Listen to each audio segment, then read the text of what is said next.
Okay, good afternoon, everyone. Um, Thank you for joining with us in the webinar of ASEAN Centre for Energy 2008. And firstly, I'd like to apologize for the inconvenience to reschedule the webinar from Tuesday to today because of the earthquake that we experienced in Jakarta just before the webinar. And I hope that everyone is safe and there is no significant casualty and damage uh, of the earthquake. So I'll introduce myself first. My name is Nadila Shani, and I'm Technical Officer for Policy Research and Analytics Program. And we are now having the first webinar in 2018 about the key trends for ASEAN in 2018. So before we begin, I'd like to give you some introduction of ASEAN Center for Energy. And ASEAN Center for Energy, we are serving with three roles. First is a think tank to identify and surfacing innovative solution. And the second is the Energy Data and Knowledge Hub that provide knowledge depository for ASEAN member states. And thirdly is a catalyst to unify and strengthen ASEAN energy cooperation and integration. And serving these three roles, we have services and products such as research, publication, training, as one of them is translate as this webinar. And as for your information, we've started this webinar last year. We have a series of webinar in December 2017 at first to disseminate the findings of our recent publication on ASEAN Center for Energy on the 5th ASEAN Energy Outlook. And this year we are starting with the first webinar in January, and we hope to do this monthly in 1 hour time from 2 to 3 p.m. Jakarta time, and we targeted the energy regulators, policymakers, and other energy enthusiasts that want to discuss the energy within this ASEAN region. And the expected outcome of this webinar is to encourage discussion on energy sectors and also provide information exchange between different parties and stakeholders. And third is multi-stakeholder discussion given this webinar platform. So the agenda for today, we'll start with the presentation from ACE, and then we have the speaker from other parties, and then we'll have a discussion, and then we'll recap and close this webinar.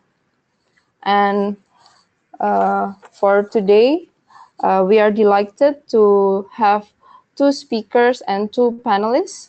First is Ms. Badaria Yosiana.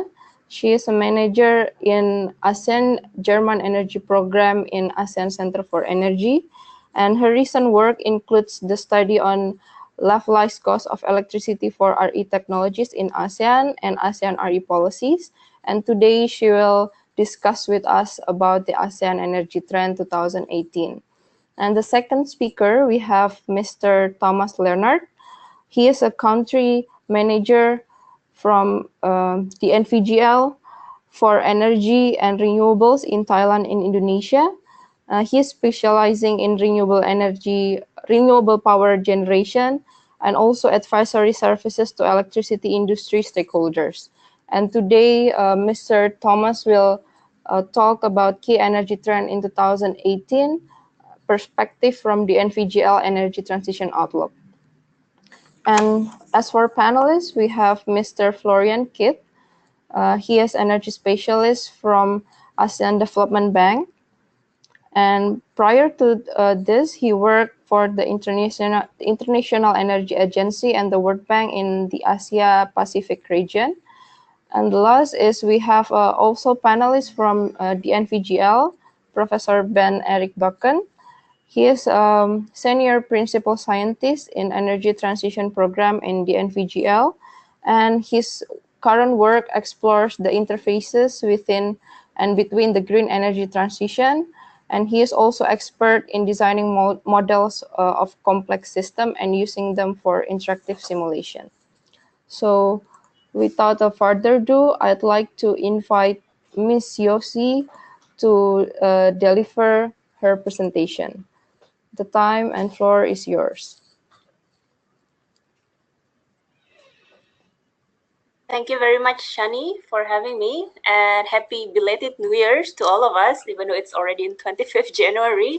But yeah, Happy New Year. And this is very exciting to talk about the ASEAN energy trends in 2018. So, okay. Yeah. But before I go into the detail of my presentations, by the way, the ASEAN Center for Energy predicts there will be 4 key items that will be the trend for 2018. But before that, I would like to share to you all that Singapore is the chairman of ASEAN in 2018. And as a chairman, Singapore aimed to achieve the following priorities, and several priorities that have correlations with energy is the cybersecurity, and then to establish the ASEAN Smart Cities Network, and also, of course, in economic investment and business opportunities. Okay, so let's go to the first projection on what will be the trend in here in ASEAN. First is, of course, the global energy prices. It will definitely affect the ASEAN energy landscape. So as predicted by the World Bank, the global oil price are likely to hike in 2018 to be around 56 US dollar per barrel. And it will go up to USD 70 per barrel by 2030. And as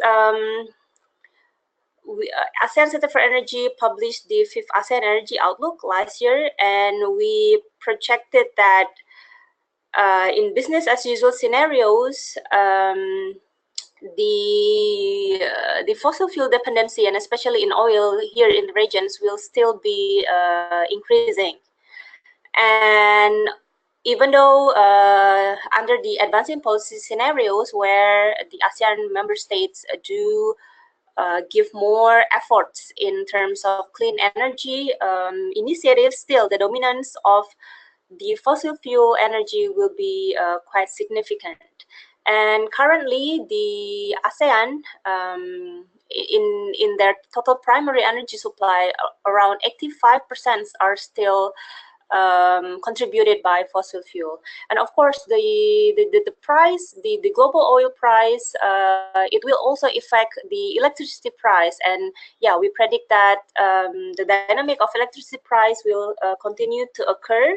But it is very interesting to know that Indonesia and Malaysia government already commit that they will maintain the electricity price, and Malaysia said that it's for the next 3 years there will be no changes in electricity price, and Indonesia government say that in 2018 there will be no changes in electricity price. And if we take a look at Cambodia, the government planned to bring down the cost of electricity for the factories in agriculture sector. Previously, the electricity price for the factories in agriculture sector is around 16 to 20 US cents per kilowatt hour, which is quite high. And the government aimed to bring down to as low as 12 cents. And if we see, this is again taken from our 5th ASEAN Energy Outlook, seeing the production versus requirements. And if we see in oil, ASEAN already is a net importer, and we project that in the future, the gap between the production and requirement is still very much large. Therefore, the import of oil will still be quite significant in the region. And if we see from coal, as we know that ASEAN, especially Indonesia, is one of the biggest coal producer. And we projected that even in 2040, we still a surplus. We still have a surplus, seeing the requirements versus the production. But yeah, we predict that coal will be quite dominant, especially in power sector. And for the natural gas, as we can see that here in 2018, the production will slightly above the requirements. But we predict that under these three scenarios, the ASEAN will be a gas net importer. Under the APS, it will be around 2029. But under the business as usual scenarios, we predict that we will be a net importer from 2022. And the second predictions or the second trends that we will see here in the region is the enthusiasm in energy business is growing. So we predict that there will be more investments that will flow here in ASEAN. And yeah, taking our result from the fifth ASEAN Energy Outlook for ASEAN because here in the regions, ASEAN has targets to achieve 23% RE contributions in their total primary energy mix. And if we translate it into power sector, the ASEAN member state needs to invest around 230 USD billion to achieve these 23% targets. And there are quite several things, interesting things happen here in the region. First, Malaysia just launched the first green Islamic bond to finance sustainable climate resilient growth. And this is the first green bond that ever happened in a global market. So this will be very interesting to see how this also will affect, and maybe this could also be followed by other ASEAN member states. And this green Islamic bond will be financing the RE project, especially the large scale of solar PV. And Indonesian government also commit to put around $1 billion investment on clean energy. And from this number, the World Bank is ready to disburse a loan of $600 million for Indonesia through their Ministry of Finance, and specifically for financing the geothermal project. And the Malaysia's LNG industry, they will also be joining as an impact of third-party access mechanism. And also in the Philippines, there's this, it said that the Philippine National Oil Company, they received several proposals from foreign firms to join the partnership with them to build the ambitious integrated LNG hub in the country. And I've just read this news. It's like January 23rd, so 2 days ago. It's very fresh. And Trump's administrations mentioned that they will put a tariff for solar PV equipment. And they mentioned that because this is related with Trump policy on the American first to put, to protect the U.S. business.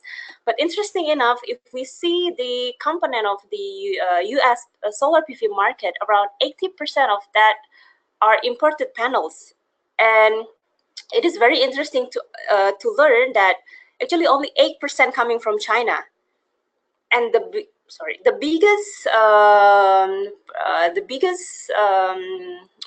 contributing country is Malaysia. So around 36% of the solar panels that are imported to the US is coming from Malaysia. And Thailand and Vietnam are the fourth largest importer. So with these policies being implemented in the US, it will definitely impact the solar PV business here in the regions. But some experts also mentioned that this might bring opportunities actually. So the experts argue that there might be shifting investment from the US. They might come to the Southeast Asia market. So yeah, I mean, 2018 will be very interesting to learn more on what are the impacts of these policies. And our third trend is, of course, the renewable energy development is pretty much still on focus. So as I mentioned before, that ASEAN has a target to achieve 23% in their primary energy mix by 2025. And for ASEAN to achieve that target, we need to add around 20 gigawatt in 2018, and this includes large-scale hydro. So there are here are a few items under the renewable energy that we predict will be the trend. So the first, there will be more and more energy companies that will diversify their core business into renewable energy, and we already see that in Indonesia, in Philippines, in Thailand, Malaysia, and Vietnam as well. And of course, the continuous cost reduction of energy technologies, especially solar PV and wind, it will it will boost the deployment of renewable energy. And this is also interesting that the China's clean energy commitment, because they are very aggressive and ambitious in their renewable energy initiatives, it will surely affect the ASEAN, since several ASEAN member states, especially like Myanmar, Laos, Cambodia, they are the direct neighbor of China. So this will definitely impact the RE development in these regions. And also the storage technologies development, although the price fall is not as fast as the solar PV technologies, but it's slowly but sure the price start to decrease, and this will be one of the answers on the variable renewable energy issues. And several countries here in ASEAN, they start to explore the emerging technologies, for example, the ocean renewable energy. And Indonesia recently just signed an MOU with European companies to start the pilot project for the ocean RE. And also the floating solar PV. As we know that Singapore right now has one of the biggest solar PV floating project. And Indonesia and Vietnam and Thailand also exploring to have their pilot project for this floating solar PV. And for the electric vehicles, some of ASEAN member states are also exploring on these options, even though our initiative is not as aggressive as China and India in terms of these electric vehicles. And the next thing is the rise of the energy prosumers. You know, with the net metering mechanisms are in place in several ASEAN member states. For example, Indonesia, Malaysia, they just recently announced the net metering mechanism, and Singapore and Philippines. So we will see more and more individual household or companies that will put solar PV in their rooftop. And the next one is, this is also very interesting to see, because Malaysia just they start the auctions for large-scale solar PV, and it will surely reveal the true cost of solar PV. And I've just learned that they started these auctions in 2016, and from 2016 to 2017, the price that was submitted to SEDA, they already achieved 13% of decreasing. So this is very interesting and also remarkable. You know, only 1 year, we already see 13% reductions of the solar PV costs. And so the lowest one in September 2017 for around 50 megawatt, they could already achieve the price that was submitted as low as around 8.6 US cent per kilowatt hour. And yeah, these steps, these RE auctions might be followed by other ASEAN member states. And the other one is this distributed energy system, and especially this to boost the electrification ratio. And these are my last trends that we predict: the digitalization in energy sector. And these are the article from the OECD. So they mentioned that the Southeast Asia needs to close the gap between the technology 4.0 with the Internet of Things, and our policy is still in 1.0. So we need to close this huge gap in order to grab this opportunity for this digitalization. And these are the reports from PricewaterhouseCoopers, PwC. They published the reports on the use of blockchain especially in the energy. So we predict that the Internet of Things will be further explored, especially for the energy sector. First is the smart grid implementation, and also grid flexibility will be enhanced, and this is to accommodate the high penetration of variable renewable energy. And also the automation in oil and gas industry as well as power sector will be improved significantly. And yeah, as I mentioned, that blockchain for energy sector, and I still put this question mark to this because there are still some issues, and not all of people are really familiar and understand what are these blockchain technology. But this blockchain technology could actually use for energy trading, distributed networks, smart metering, and sensor technologies. But again, the policy and regulatory and legal aspect are still a big question is to be implemented.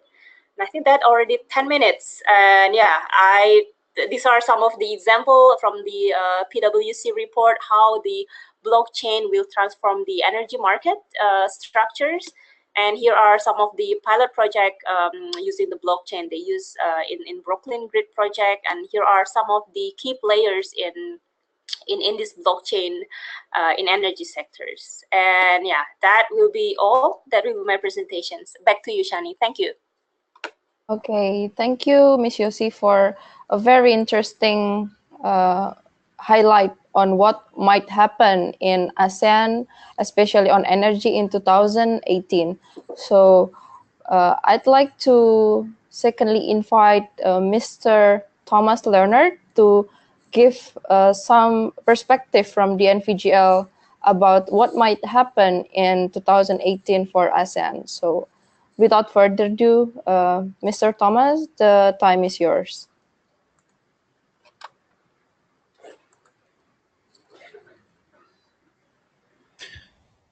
Thank you very much. Let me just start my presentation. Okay, can everyone see the presentation okay? Okay, I'll assume you can. I'm going to get started. My name is Thomas Leonard. I'm the country manager for DNVGL for Thailand and Indonesia, for DNVGL Energy, I should say. And thank you very much for the previous presentation, by the way. I think it was a very comprehensive view of a lot of the new developments in energy around the world, but also specifically in Southeast Asia. It was very interesting as well, because you cover some of the same ground, and I think it's going to be interesting to compare what you did with the work which we've done in DNVGL, specifically in the form of the Energy Transition Outlook. The Energy Transition Outlook is a report which we produced last year. The 2017 version came out. And what it is, it's a view up until 2050 of energy production and consumption around the world, but split up into 10 different regions. And one of the regions which is included within ETO is Southeast Asia. So it's the area roughly equivalent to ASEAN. So that's the area I'm going to concentrate on today. Now it's a very interesting area, of course, because it's an area of very high economic growth. We're expecting economy growth of about 235% up until 2050, but at the same time, population growth of 17% and energy use increase of 24% in the same period. So as you can see, very high economic growth. And energy growth, which is not quite as high, so there is some decoupling between GDP growth and energy consumption, but still growth all the same. Now, obviously, Southeast Asia is a very diverse area. It's made up of a number of different countries, and we can't necessarily compare each country to another. I feel there are, however, some common themes which are of interest for the entire region. And I'd like to talk quite generally about how we feel energy is going to develop in that region. Now, one of the particularly interesting points about Southeast Asia, as compared to the rest of the world, is that the area is already quite dependent on coal, and we believe it will continue to do so for certainly up until 2050. Coal use will decline as a total proportion of energy consumption within the region, but it won't fall quite as quickly as it will do in the rest of the world. So, in other words, Southeast Asia will continue to be a large coal consumer, even when it's very much started to decline in other parts of the world. Now, there are a couple of other points about this. Obviously, everyone's very interested in climate change, and that is a factor in Southeast Asia. But obviously, something else which is very important is local environmental considerations. I live in Bangkok. I spend a lot of my time in Jakarta and places like Hanoi and Ho Chi Minh City, and I know that air pollution is a very significant consideration in places like that, and I'm sure those of you who are familiar with those cities know that as well. So, you know, I think it's fair to say that when people think of the environment, that's very often what they're thinking of. They're thinking about their local environmental conditions. The final point also is that, as we've seen in the previous presentation, there are significant falls significant increases in renewable energy, which is largely resulting from the fall in costs for renewable energy technologies. Now, the graphic which we're looking at now is final energy demand by sector, and what you're seeing is again an increase in energy demand up until 2050, although there will tend to be a plateauing in the period from about 2040 to 2050. A part of that increase is going to be manufacturing compared to today, but actually a very large bulk of that is going to be buildings, and that is largely going to be the result of air conditioning, which of course is a big driver for energy consumption in the region, and is not yet completely universal, but will start to become much more universal. As well as that, what we are going to see is a greater electrification. I mean, this is something which we think we'll see all around the world, and that includes Southeast Asia. So as you can see, an increase in energy consumption, plateauing in 2040 to 2050, but a much greater increase in electricity as a part of the whole. Oil consumption will tend to fall, and that will be partly due to the increased use of electric vehicles. Biomass will also start to fall in the 2040 2050 period as you know, households move away from using biomass for cooking and towards electricity. But also an increase in natural gas, which will still be an important component of power generation for quite a long time into the future. I have a couple of graphs here about fossil fuel production, and I think we saw this in the previous presentation as well, so I won't spend a lot of time on this, but we are going to start seeing significant decreases in regional production of fossil fuels. So oil in this case, an increase in gas production, but again a reduction from 2030 onwards. So much greater dependence on imports into the region for fossil fuels in the future. Now, this graphic here is looking at primary energy consumption. It's looking at in terms of energy, and what you can see is if you look at the top of that of that block, you know, as we've seen before, an increase in energy consumption, but actually a fall from the mid-2030s onwards in fossil fuel, a relatively gradual fall, and that demand will largely be filled in by other forms of renewable energy. So you can see increases in wind, a much bigger increase in solar PV, and of course a big increase in hydropower. Which is not to be forgotten. Now, this is a point which I made a little bit earlier in the presentation, that we will see, you know, the region compared to the rest of the world will tend to be a bit of a holdout for fossil fuels. So you'll see oil still in large scale use up until about 2040 or so, and start to decline.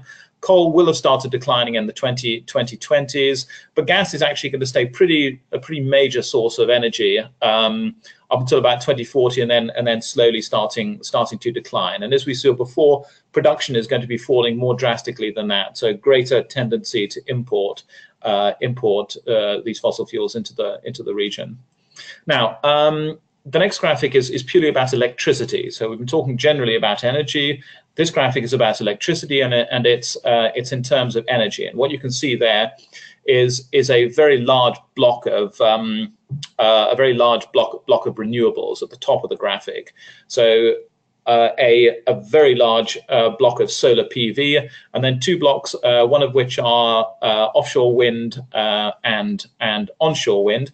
An interesting point about this, of course, is that our projections are showing roughly equal amounts of onshore and offshore wind, but of course that doesn't necessarily, in fact, it doesn't mean the same amounts of installed capacity, as we'll see in the next graphic. And again, as you can see, great increases in the use of hydropower, which will of course include small scale hydropower.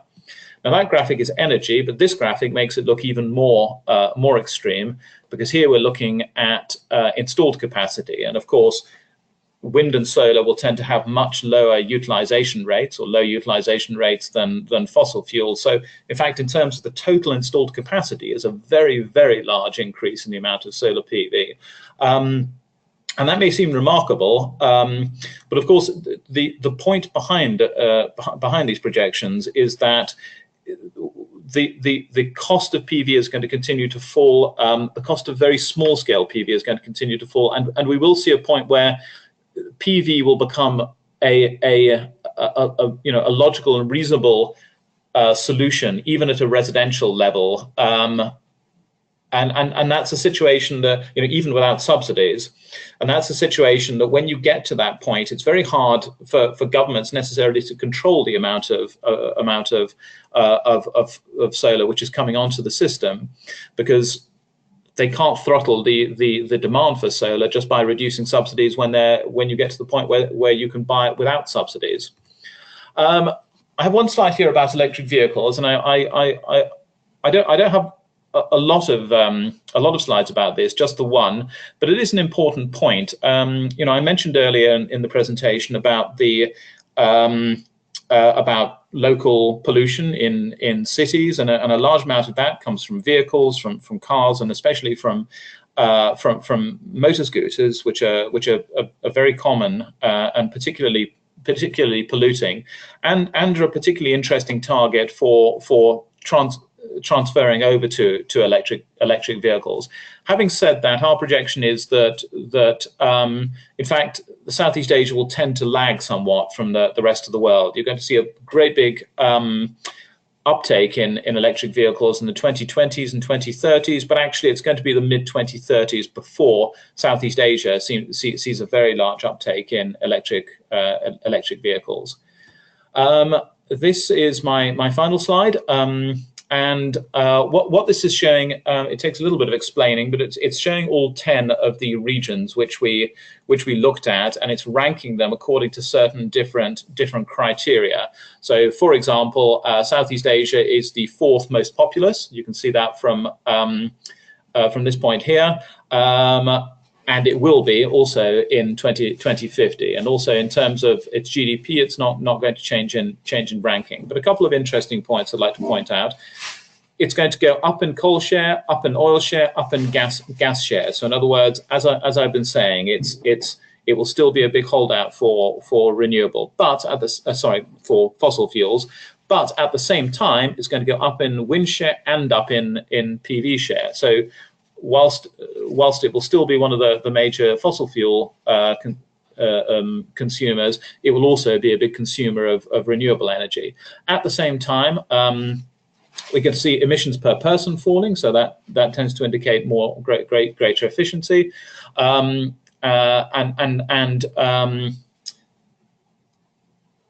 emissions intensity. The region will tend to go up in the up in the rankings.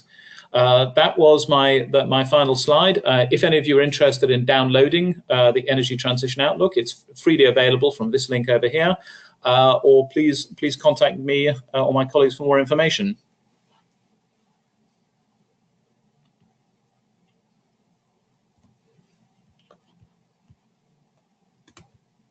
Thank you, Mr. Thomas, for very interesting explanation as well about the energy transition in ASEAN. especially from the projection of the NVGL up to 2050. And before I open the floor, the question to the floor, I'd like to invite if the panelists or the speakers want to give comment on these two presentations. Yes, happily. Florian here.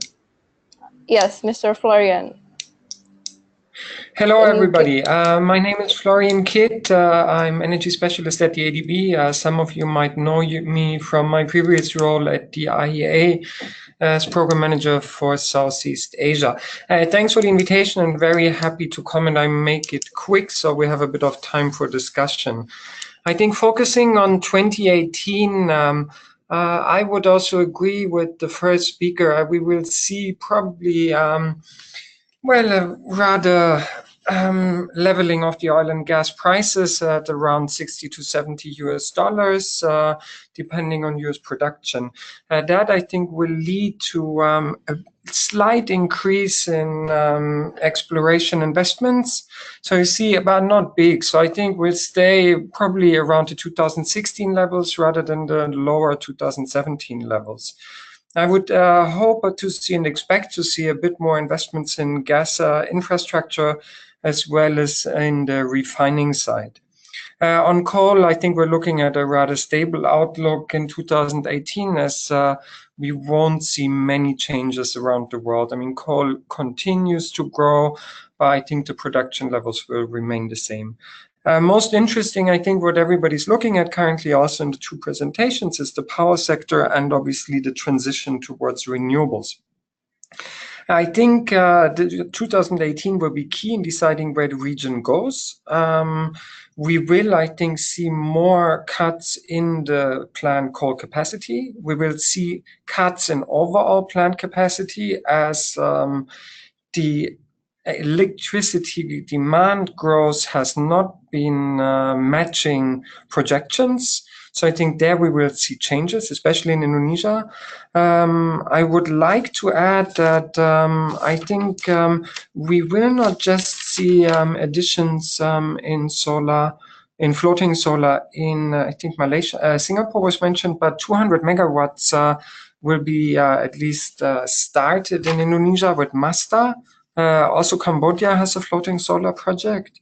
So that would be very interesting, I think. Also, auctions. I don't think Malaysia will reveal the true cost for the region because it's very different in land pricing, access to finance. PLN has also held auctions in Sumatra, where we're waiting, I think, for the results. So I think across the region, we will see a number of outcomes from solar and wind projects. And from there, we can maybe see what will be the way forward to the region combined. One more that I wanted to make is actually on prices. Yes, I think Malaysia and Indonesia will have elections in 2019. So I think the window for big policy changes, moving to cost-reflective tariffs, etc., is not very big. I would expect that for after the elections. So in Malaysia, maybe end 2018. For Indonesia, maybe second half of 2019. On the transport side, the only real change that I could see in 2018 is a region-wide move to electric two-wheelers. That would really make a difference. I think electric vehicles will be quite a while away, actually, also regarding the electricity needed, etc. I would leave it at that for the time being and happy to join the discussion. Thank you. Okay, thank you, Mr. Florian, for your further perspective on what might happen in ASEAN in 2018. And I think I will begin the question and answer session. We've received several questions from the attendees. And the first question is directed to all the speakers is looking at the increasing energy demand and all the trends, what do you think about the investment flow in the region looks like in terms of energy? So maybe anyone want to answer this question, or maybe we'll start with Mr. Florian first. Even though I just talked them happily, I think investment flows, as I mentioned, I think we won't see a big increase in oil and gas investments. But there's just too much uncertainty around the price. Chevron has announced it won't invest in anything above 50 USD. So I think that will be rather slow. I think investments will go into the electricity sector and grids, but they're into more the conventional side. Renewables, yes, solar and wind, but I think hydro geothermal will still have more investments. We will see a bit of investments, I think, in batteries and some of the newer technologies that the two speakers before mentioned. I think Indonesia is also discussing a tidal power plant, actually. That might be some things that we will see. Overall, I think investments will really depend on the investment conditions. So let's say Indonesia is the biggest one. If Indonesia made sensible changes that would reassure the private sector about bankability of projects, then we could see a rather large increase in private sector investment in the region. Over to the rest of the panel. Okay, thank you for your comment. Any other comments from the other speakers, maybe? If I may, this is Thomas Leonard again.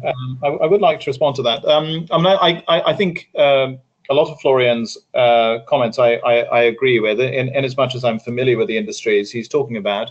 I'm mostly active in the wind and solar and network market, so I can talk a bit more about that. Florian alluded to the investment situation in Indonesia, and he's quite right. There are two ways of looking at this question, and I think it's very important to get them both right in order to create an atmosphere which is conducive to investment. One is setting the correct feed-in tariffs, and feed-in tariffs which are genuinely representative of what it costs to develop these forms of energy in those areas, and I'm not convinced that that's completely right in Indonesia at the moment. But there's another direction you need to come at, and that is, remember that the investors are not only interested in the returns, they're also interested in risk. And there's a lot, I think, that local governments can do, ASEAN governments can do, in order to reduce risk. There's a lot of issues associated to permitting, to land use, to connection to the network. Remember that to develop a wind energy project can take 5 years, whereas to build it only takes 1 year. That means you're putting a lot of risk in for 5 years before you even physically start building the project, and you're spending money and against quite an uncertain outcome. So that I think would be my comment on that. Thank you, Mr. Thomas. I think I would also agree that the investment will be influenced not only by the global energy dynamics, but also related with the policy that is enacted in the region as well. I hope it answered the question. And then the second question we have is, this is directed to DNVGL. And based on the energy transition outlook that you've presented, what are the main drivers of the declining coal use from 2030 onwards in the ASEAN region? Maybe you can comment on that, Mr. Thomas and Mr. Ben. Bente, would you like to take this one? Happy to.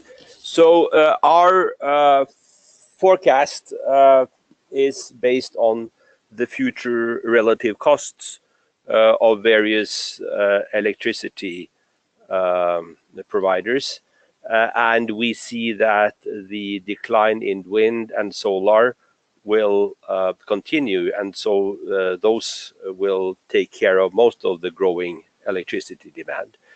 And there are various reasons for that. One, of course, was mentioned, by Thomas, and that's the fact that solar PV will, to a large extent, be provided by off-grid solutions. So that is, of course, a lot less expensive in rural areas than gridded traditional solutions. So that those are parts of the feature. On top of that, we also forecast quadrupling to 2050 of hydropower generation, and that, of course, has to do with still untapped resources in the Mekong Delta, and so and other parts also. So that's also a competitor to coal-based electricity. Thank you. Okay, thank you, Mr. Ben. So if I may conclude that the declining of the coal use is projected due to more renewables deployed in the region. And there is one questions that still relates to the NVGL projection on gas. There is a question from the attendees, why is the gas is the last resource to decrease in the projections compared to the coal and oil? Is it related to the reserve of the region itself, or maybe other reasons? Can you comment on this one as well?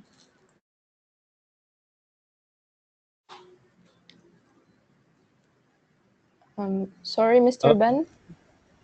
Or Okay. Mr. Thomas? Yeah, I can start.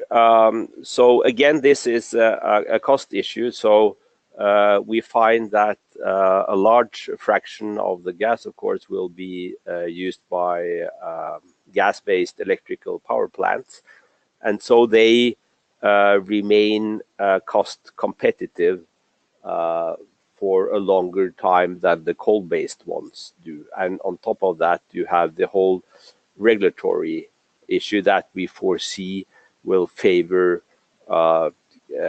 gas-powered electricity rather than coal around big cities for the reasons that Thomas mentioned. Okay, thank you for the answer. I hope it clarifies and answered the questions. And we can move on to the third question. This question is from Gloria Tan, and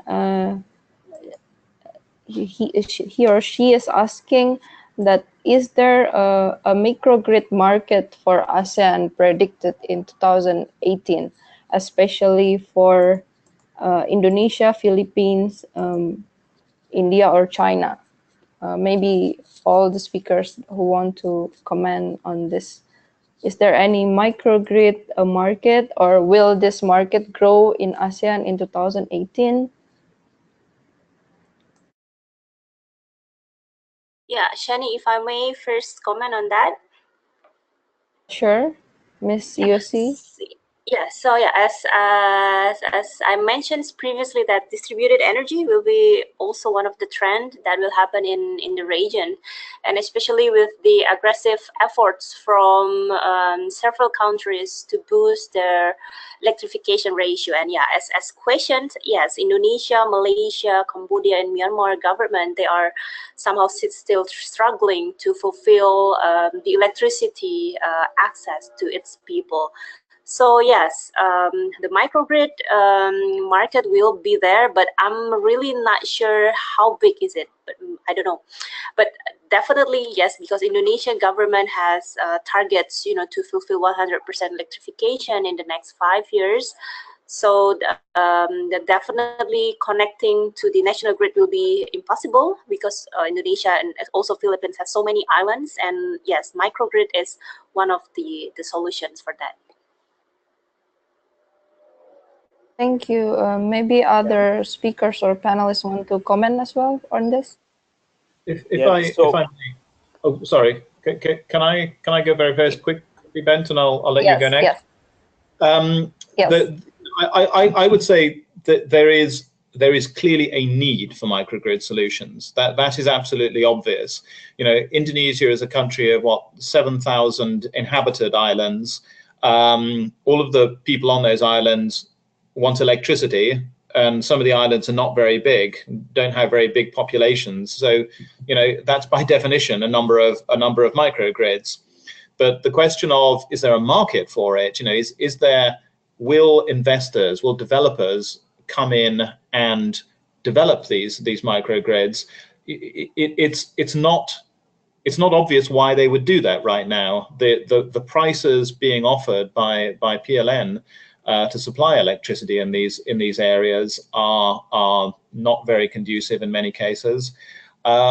And the regulations associated with operating a microgrid are not necessarily the easiest to operate in. But look, I am hopeful this situation will change because, as I say, I think there's great opportunity, and not just in Indonesia, but other countries as well. Thank you, Mr. Thomas. Mr. Ben, yes. Just wanted to add to that, that when we compare the DNV 10 various global regions, we find that the share of microgrid in the total electricity landscape will be higher in what we call the Southeast Asian region than any other region in the world. And so about a third of all solar PV power will be provided through microgrid solutions. But I want to reiterate what Thomas said, that in the very short run, you know, this will not have an explosive growth, and indeed the growth will be rather slow also after the first couple of years. Thank you, Mr. Can I Ben. just add to that? Yes, Mr. Florian, please. Thank you so much. I mean, I mostly agree with the previous speakers, also on the countries. I mean, especially I think in Cambodia and Myanmar, we're looking at really big challenges because these countries hardly have anything that can be called a national grid currently. So these are really, I think, the focus areas. And there, I think also with the focus of the international community currently, we will see a large growth in not just micro, but also mini grids. I think important is to keep in mind from a system development perspective that these at some point can be integrated into an emerging national grid. I think all of these countries would like to develop as well. Looking at Indonesia, I think Indonesia has made a really big progress. We currently have electrification above 93%. The president has promised to electrify every village in Papua until the end of the year. That will be a very interesting development and definitely will show how Indonesia can push micro and mini grids, but also will show, I think, the Indonesian government what it needs to do in order to bring in the private sector and make this more attractive. Or whether PLN is indeed able to do that. We'll come out very soon with a study on electrification in Papua and the Malukus, which has looked with satellite imaging actually at least cost options to electrify the region. And our assessment is actually that most of it is grid extension.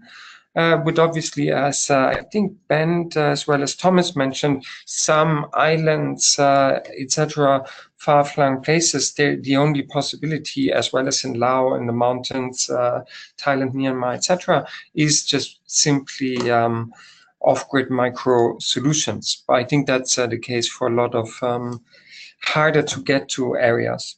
That's all. Thank you. Thank you again for your comment.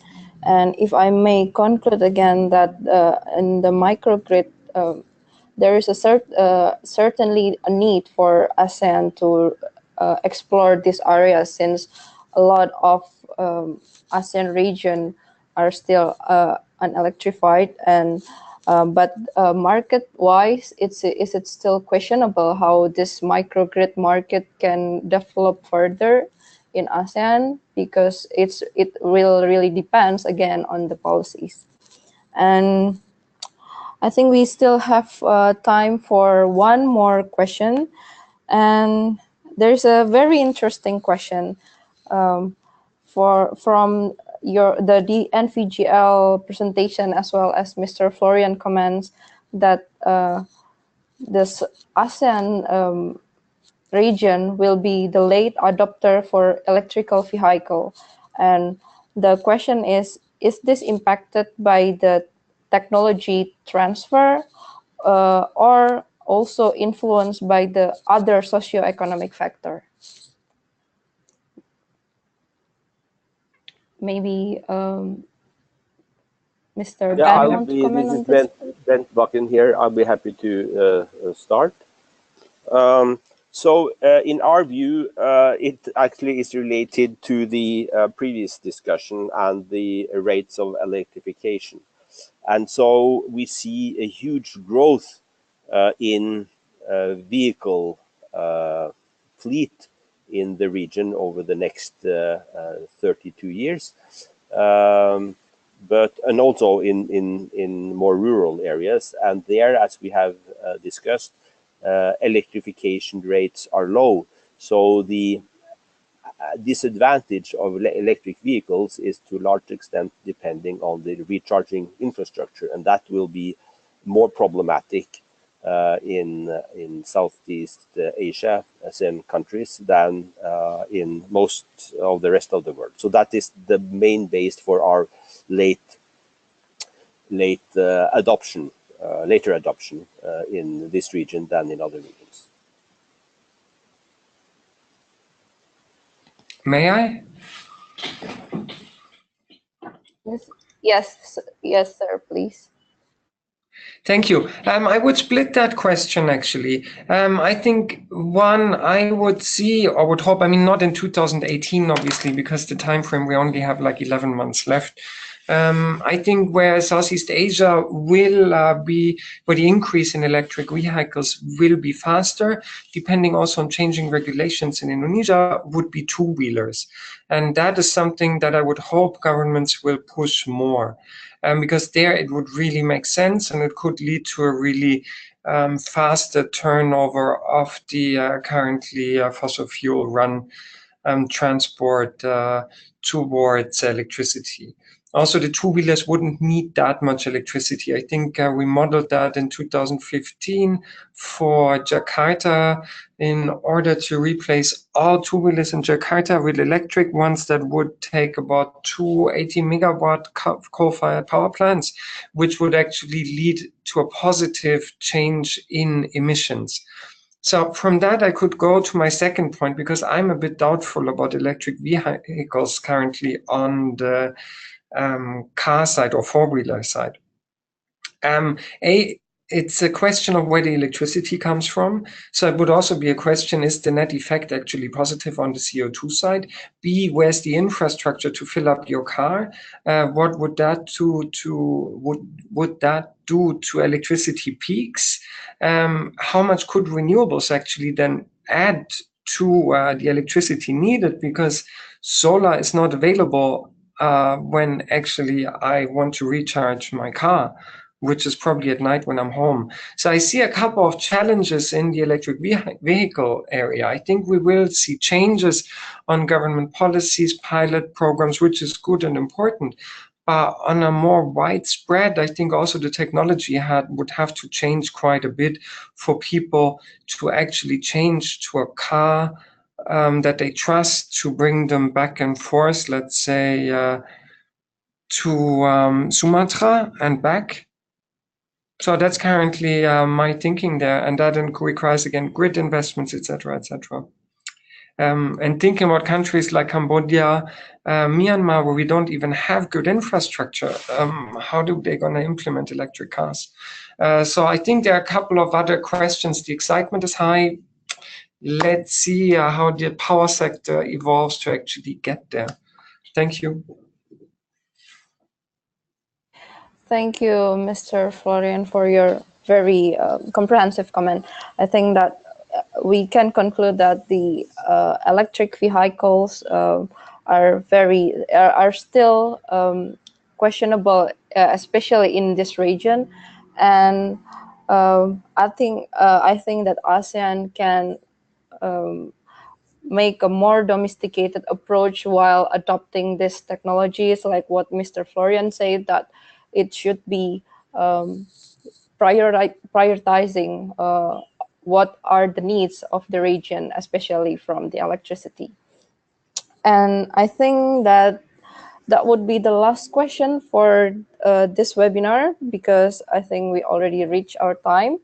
And lastly, I'd like to again thank all of the speakers that have contributed and participated in this webinar. Indeed, we have a very fruitful discussion and very insightful afternoon about what are the key trends for ASEAN in 2018. We can conclude that there are renewables will be still on focus, and then the coal and the conventional energy would still impact this region. But surely that ASEAN future for energy in 2018 is very interesting.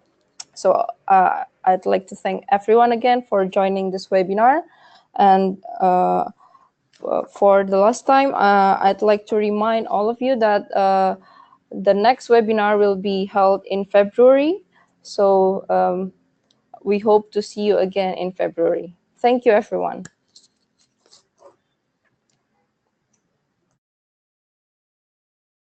Bye, and thanks so much. Thank you. Bye. Thank you.